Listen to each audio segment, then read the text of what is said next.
Waterbirth menjadi metode melahirkan yang populer karena dipercaya hanya menyebabkan sedikit rasa sakit. Tak hanya itu, masih banyak keuntungan waterbirth yang bisa didapatkan oleh ibu hamil. Namun, di balik berbagai keuntungannya, ada pula resiko waterbirth yang perlu diketahui.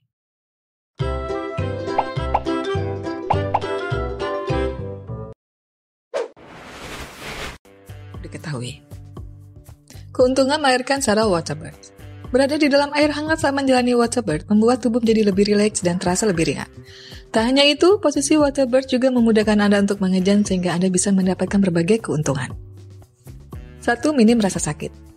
Salah satu keuntungan waterbirth adalah membantu mengurangi rasa sakit saat persalinan. Selayaknya mandi air hangat, melahirkan di dalam air hangat juga dapat membuat tubuh menjadi lebih rileks. Oleh karena itu, Anda dapat bernapas dengan lebih teratur sehingga nyeri kontraksi dapat mereda. 2. Lebih nyaman. Proses melahirkan dengan metode waterbirth membuat Anda mengapung di dalam air. Dengan demikian, tubuh terasa lebih ringan sehingga Anda lebih mudah untuk bergerak mencari posisi yang nyaman. Aturan yang perlu diingat saat menjalani waterbirth adalah tetap menjaga lutut pada posisi lebih rendah dari pinggul. 3. Proses persalinan lebih mudah. Dibandingkan dengan melahirkan secara konvensional, melahirkan di dalam air membuat Anda lebih mudah mengejan, sehingga bayi akan lebih cepat terdorong keluar. Sisi kolam tempat melakukan waterbirth juga bisa menjadi penopang ekstra yang membantu memudahkan bayi keluar. 4. Privasi lebih terjaga. Melahirkan dengan metode waterbirth memberikan lebih banyak ruang pribadi, sehingga Anda lebih leluasa untuk bergerak. Efek ini bisa makin terasa dengan menyalakan lampu redup dan menjaga agar ruangan tidak terlalu berisik. Memahami resiko dari waterbirth. Selain berbagi keuntungan, waterbirth juga memiliki beberapa resiko untuk bayi. Kebanyakan resiko terjadi apabila air di dalam kolam terkontaminasi. Berikut ini adalah beberapa resiko waterbirth yang perlu diketahui untuk dijadikan pertimbangan. 1. Tenggelam. Saat melahirkan di dalam air, selalu ada resiko tenggelam bagi bayi yang baru lahir. Akibatnya, bayi akan terlalu lama berada di dalam air dan paru-parunya bisa terisi air. 2. Infeksi. Saat mengejan, Anda akan menggunakan otot yang dipakai untuk mengeluarkan tinja ketika BAB, sehingga Anda bisa saja mengeluarkan tinja saat persalinan. Hal tak terduga saat persalinan ini normal terjadi dan bidan biasanya akan segera membersihkannya. Apabila Anda melahirkan dengan metode waterbirth dan hal ini terjadi, tinja mungkin mengontaminasi air yang digunakan untuk persalinan. Bayi baru lahir bisa saja menelan air tersebut sehingga mungkin untuk terkena infeksi. 3. Radang paru-paru pneumonia. Meski belum didukung oleh hasil penelitian signifikan, bayi berisiko terkena radang paru atau pneumonia jika dilahirkan dengan metode waterbirth. Untuk mencegahnya, suhu air harus tetap terjaga pada kisaran 36 hingga 37 derajat Celcius dan bayi harus segera diangkat setelah lahir.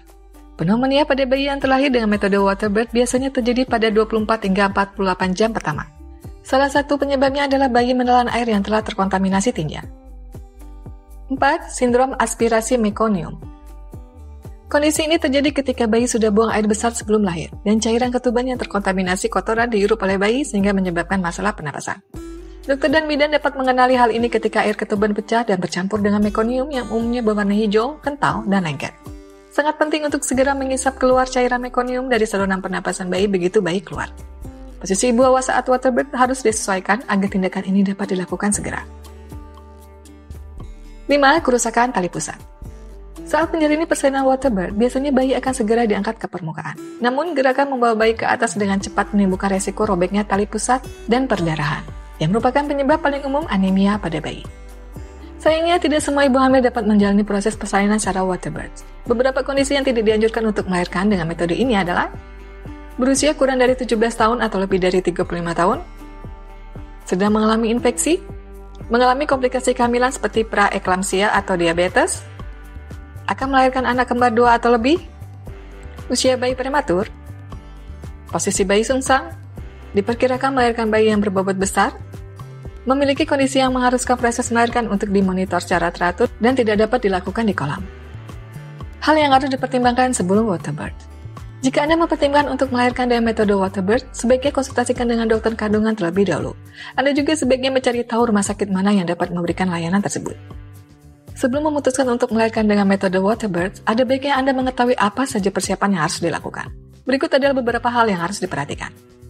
Pastikan Anda ditemani dan diawasi oleh seorang bidan, dokter kandungan, atau tenaga kesehatan profesional selama proses persalinan. Segera keluar dari kolam apabila bidan, dokter kandungan, atau tenaga kesehatan profesional sudah menginstruksikannya. Minum air selama proses persalinan untuk menghindari dehidrasi.